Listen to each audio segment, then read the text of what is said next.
strane gospodin Saša Obradović. Bez kompromisa, da. First, okay, I'm very happy for today win.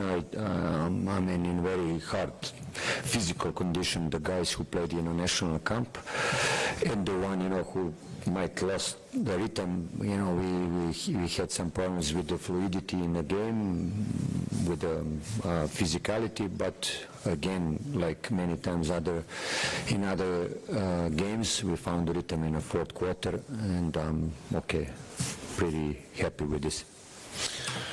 Ok, izvolite naravno sa... Ajde Stefane, izvoli. Stefan Ceski, Sportov. Gospodinu Obradoviću pre svega čestitke na velikoj pobedi. Zanima me koliko je bilo možda psihički teško spremiti ekipu nakon osvajanja kupa, nekako često se dešava, eto, u prethodnim sezonama, naravno, niste vi bili tada trener, ali Zvezda uvek nakon osvajanja kupa gubila utakmice, malo onako padne tonus, slavlje, tako da koliko je teško bilo psihički pre svega spremiti ekipu za ovaj meč. Hvala.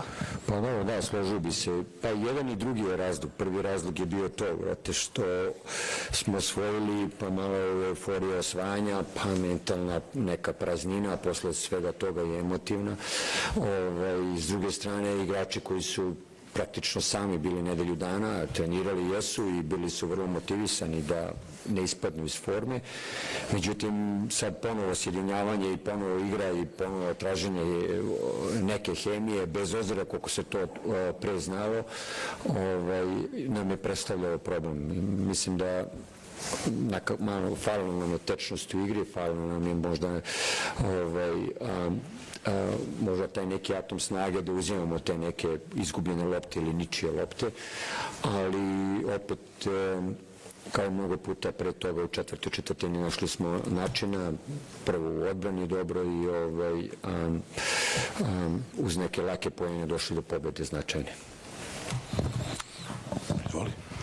I ako možete možda komentarišete partiju Jareda Butlera, kao i mnogo puta do sada, ponovo je bio i meč vinera pogađao u nekim teškim trenucima, možda kada ekipu nije išlo, popravio se u odbrani, to smo već nekoliko puta ovako konstatovali, tako da ako može par reći o njemu.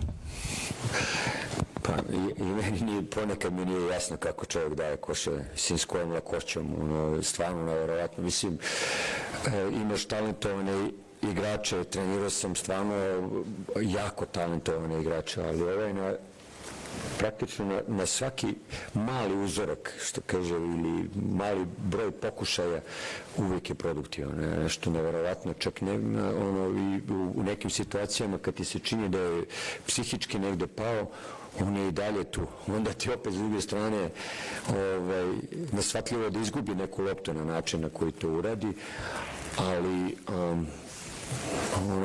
kad ti neke stvari kao i danas, neke stvari ti ne idu baš najbolje, neka ta fantazija koju on posjeduje ti je kao i svakom timu neobično mnogo važna da prelomi utakmicu. On je taj bio igrač sigurno i preći sam i zbog njega, mislim, i u kupu je bilo i toplo i hladno.